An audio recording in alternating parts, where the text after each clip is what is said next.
Welcome back everyone. यह है test number 120 UPPSC prelims. तो चलिए स्टार्ट करते हैं। फोकस करेंगे बायोलॉजी के प्रश्नों पर। 2 सेकंड का टाइम मिलेगा, सोचिएगा कि आंसर क्या होगा। तो आ जाइए, क्वेश्चन नंबर 1 है, इंपॉर्टेंट प्रश्न है। निम्नलिखित कथनों पर विचार करना है। पहला स्टेटमेंट है, विषाणु की खोज रूसी वनस्पति वैज्ञानिक इवानोवस्की ने की थी। इवानोवस्की, ये नाम आपने पहले भी सुना होगा। और दूसरा स्टेटमेंट है, इन्होंने 1892 ईस्वी में तंबाकू की पत्ती पर मोजैक रोग के कारण की खोज करते हुए विषाणु की खोज कर दी इन्होंने। करेक्ट है दोनों के दोनों स्टेटमेंट। पहला भी करेक्ट है, दूसरा भी करेक्ट है, तो सी हो जाएगा इसका आंसर। टोबैको मोजैक वायरस की खोज के कारण की थी इन्होंने। वायरस की खोज 1892 में रूसी वनस्पति वैज्ञानिक इवानोवस्की। दोनों के दोनों करेक्ट हैं, सी है इसका आंसर। क्वेश्चन नंबर 2 पर आ जाइए। निम्नलिखित कथनों में से कौन सा कथन असत्य है। पहला स्टेटमेंट है, विषाणु रचना में प्रोटीन के आवरण से घिरा न्यूक्लिक अम्ल होता है। विषाणु में सजीव एवं निर्जीव दोनों के लक्षण पाए जाते हैं। और अगला है, विषाणु नीले हरे शैवाल की सफाई करने में सहायक होते हैं। तो सारे के सारे करेक्ट हैं, ये भी करेक्ट है, ये भी करेक्ट है, तो इनकरेक्ट तो कोई है नहीं, तो इसका लगाएंगे हम आंसर ऑप्शन नंबर डी। उपरोक्त सभी सत्य हैं, गलत नहीं है इसमें से कोई भी। क्वेश्चन नंबर 3 पर आ जाइए। निम्नलिखित में से किस रोग को हाइड्रोफोबिया के नाम से जाना जाता है। ये मोस्ट इम्पॉर्टेंट प्रश्न है। किस रोग को हाइड्रोफोबिया के नाम से जाना जाता है। खसरा नहीं है, पीत ज्वर नहीं है, चेचक भी नहीं है, इसका उत्तर है रेबीज। क्या है? Rabies, option number A. तो रेबीज को हाइड्रोफोबिया के नाम से जाना जाता है। इस रोग के लिए उत्तरदायी वायरस का संक्रमण जो है मस्तिष्क में होता है, क्योंकि ठंडे पानी से डरने लगता है। हाइड्रोफोबिया का मतलब क्या है यहाँ पर? पानी से डर, ठंडे पानी से डरने लगता है। ठंडी हवा भी बुरी लगने लगती है, जिसको रेबीज होता है। और कुत्ते के काटने से होती है ये बीमारी, पागल कुत्ते के काटने से। क्वेश्चन नंबर 4 पर आ जाइए। निम्नलिखित कथनों पर विचार कीजिए। बच्चों में पोलियो का संक्रमण, किसका संक्रमण? पोलियो का संक्रमण स्पाइनल कॉर्ड तथा अस्थि मज्जा में होता है। खसरा रोग पैरामिक्सो वायरस से बच्चों में होता है, जिससे संपूर्ण शरीर प्रभावित होता है। पैरामिक्सो वायरस, खसरा, तो वायरस एक वायरल डिसीज़ हो गई। करेक्ट है दोनों के दोनों स्टेटमेंट। खसरा एक वायरल डिसीज़ हो गई, सी है इसका आंसर। क्वेश्चन नंबर 5 पर आ जाइए। इनमें से कौन सा ऐसा रोग है जो मनुष्य के जीवन काल में केवल एक बार होता है। क्या है ऑप्शन? पीत ज्वर, चेचक, ट्रैकोमा या फिर गलसुआ जिसको बोलते हैं मम्स। तो जो मनुष्य के जीवन काल में केवल एक बार होता है उस रोग का नाम है मम्स, यानी गलसुआ जिसको बोलते हैं हिंदी में।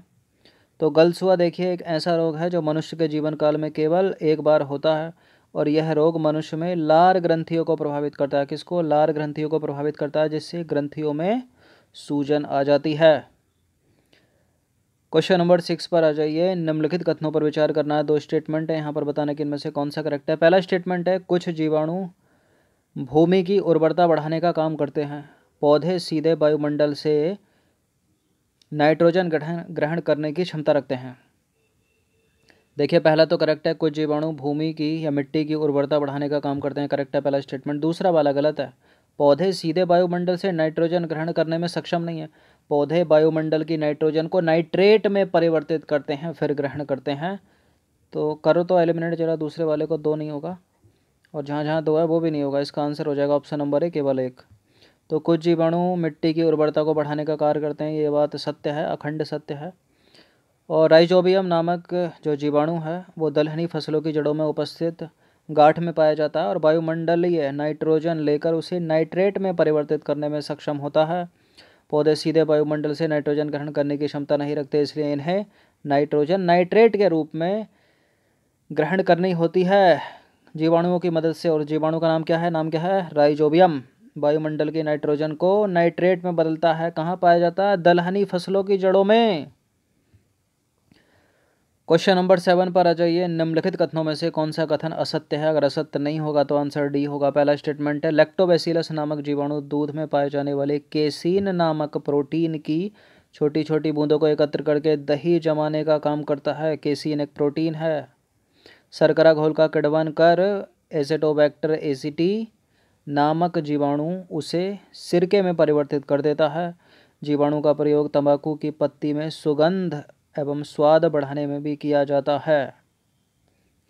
ये तो सारे के सारे करेक्ट हो गए, गलत तो कोई है नहीं, इसलिए इसका आंसर हो जाएगा ऑप्शन नंबर डी, उपरोक्त में से कोई भी नहीं, क्योंकि ये सारे के सारे सत्य हैं।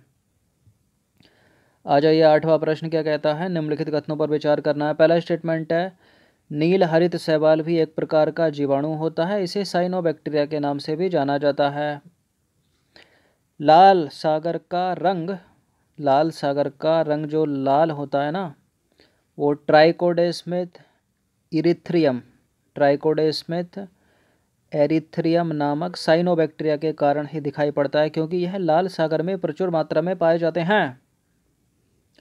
बिल्कुल करेक्ट है दोनों के दोनों स्टेटमेंट। इसका आंसर क्या हो जाएगा, ऑप्शन नंबर सी, नीली हरी शैवाल को बोलते हैं साइनोबैक्टीरिया, याद रखिएगा, पहले बता चुके होंगे। क्वेश्चन नंबर 9 पर आ जाइए, निम्नलिखित कथनों पर विचार करना। पहला स्टेटमेंट क्या है, दो जीवों के मध्य एक ऐसा संबंध जिसमें दोनों जीव एक दूसरे से लाभान्वित होते हैं सहजीवी संबंध कहलाता है। लाइकेन सहजीवी संबंध का उदाहरण है, मोस्ट इम्पोर्टेंट है, बहुत पूछते हैं इसको, दोनों के दोनों करेक्ट हैं ये, तो सी है इसका आंसर। तो देखिए, लाइकेन ऐसे जीव हैं जिनमें साइनोबैक्टीरिया एवं कवक साथ साथ में रहते हैं। इसमें कवक जल का अवशोषण करता है तथा साथ ही साथ जीवाणु को सहारा प्रदान करता है, जबकि साइनोबैक्टीरिया भोजन बनाने का कार्य करता है। आ जाइए क्वेश्चन नंबर 10 पर, निम्नलिखित कथनों में से कौन सा कथन जो है असत्य है। 4 विकल्प दिए, एक पक्का सत्य है क्योंकि उपरोक्त में से कोई नहीं, जैसा कोई स्टेटमेंट नहीं है। पहला स्टेटमेंट है, कवक में हरित लवक पाए जाते हैं।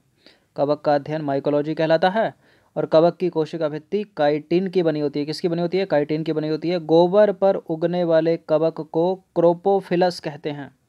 क्या कहते हैं, क्रोपोफिलस।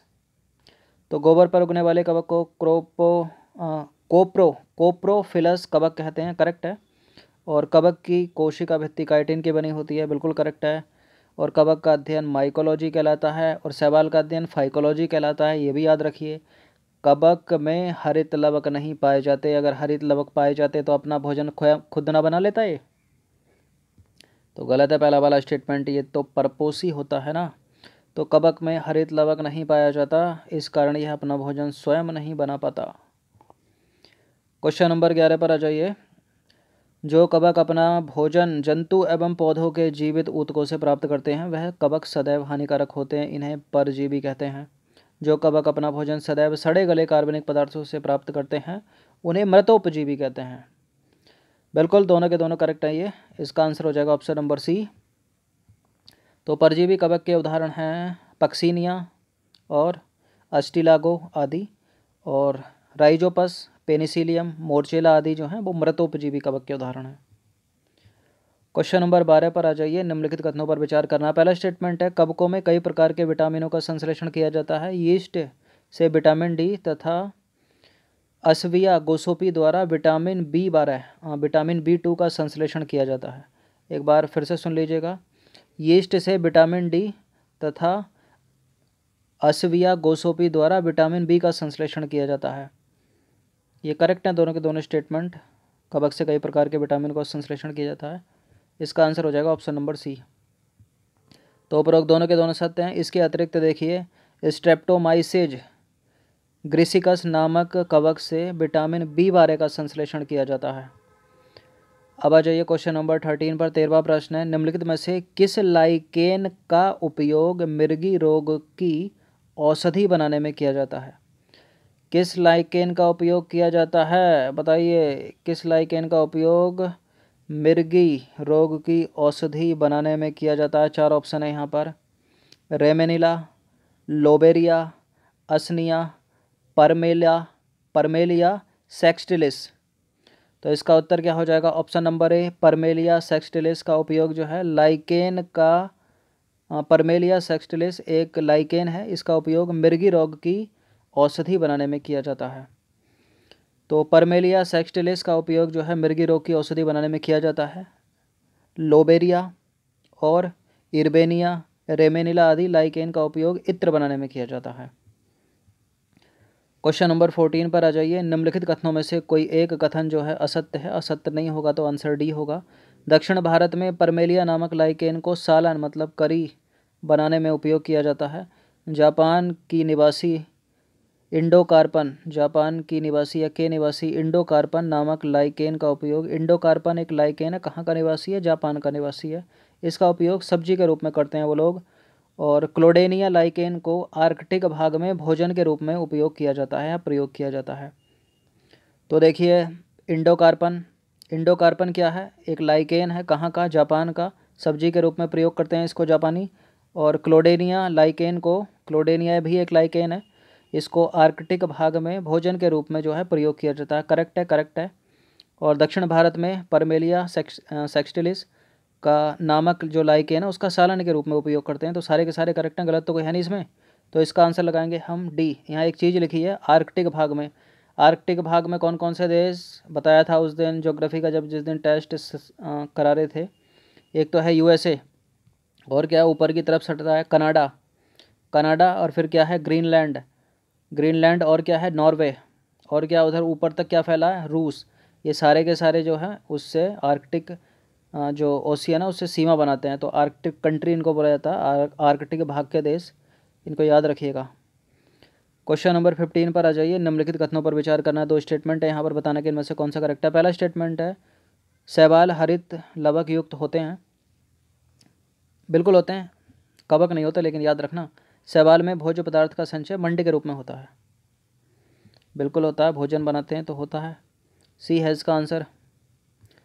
तो उपरोक्त दोनों के दोनों करेक्ट हैं। बाल पादप जगत का सबसे सरल जीव है जो प्रकाश संश्लेषण द्वारा भोजन का निर्माण करता है। अब सोते मत रहना, ये शैवाल है, बाल नहीं है।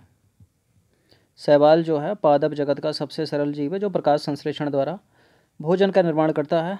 और शैवालों का उपयोग जो है, शैवालों का अध्ययन फाइकोलॉजी कहलाता है। और कवकों का अध्ययन क्या कहलाता है, माइकोलॉजी। शैवालों का अध्ययन, ये फिर से एक प्रिंटिंग मिस्टेक है, यहाँ पर भी, यहाँ पर भी ये शैवाल ऐसे लिखा जाता है और ऊपर भी शैवाल है, तो इसके लिए त्रुटि है, सॉरी है। तो ध्यान दीजिएगा, शैवालों का अध्ययन फाइकोलॉजी और कवकों का अध्ययन माइकोलॉजी। तो 15 प्रश्न थे, अच्छे से इसका रिवीजन कर लेना, मोस्ट इंपॉर्टेंट बायोलॉजी के। धन्यवाद।